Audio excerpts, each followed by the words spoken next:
On Sunday, Senator John McCain will be buried in a private ceremony at the U.S. Naval Academy. That will follow a public service on Saturday in Washington, D.C. The day before that, the senator will lie in state at the U.S. Capitol. It's an honor that has only been bestowed 29 other times in the last 166 years. So who is given this honor? Good question. Here's Heather Brown. It's a way for the country to pay its final respects. More than 100,000 people filed past President Reagan's casket in the rotunda of the U.S. Capitol in 2004. 250,000 mourners came through all night long to say goodbye to President Kennedy in 1963. And there were still people lined up on East Capitol as far as the eye could see.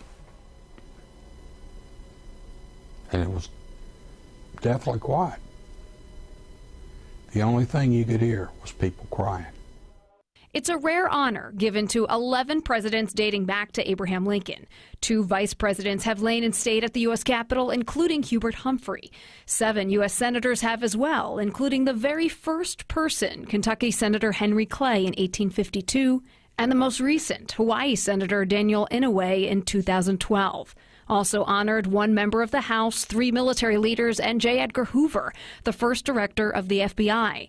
The unknown soldier of World War I was remembered in the rotunda in 1921, as was the unknown soldier of World War II and the Korean War in 1958. Almost all of these caskets were placed upon the Lincoln catafalque, the platform that was hastily built after President Lincoln was assassinated. To lie in state, there is generally a congressional resolution or approval by congressional leadership. In Senator McCain's case, Senate Majority Leader Mitch McConnell said the decision was made, quote, in coordination with Speaker of the House Paul Ryan, Senate Democratic Leader Chuck Schumer, and House Democratic Leader Nancy Pelosi. Only government officials can lie in state. Private citizens can lie in honor without the catafalque. That has happened at the Capitol's rotunda 4 times, most recently when the House granted the honor to Reverend Billy Graham earlier this year.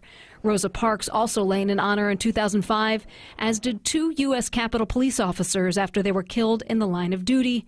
That happened in 1998. Heather Brown, WCCO 4 News. According to the U.S. Senate historian, all presidents and former presidents are given the option of a full state funeral, which would include lying in state at the U.S. Capitol.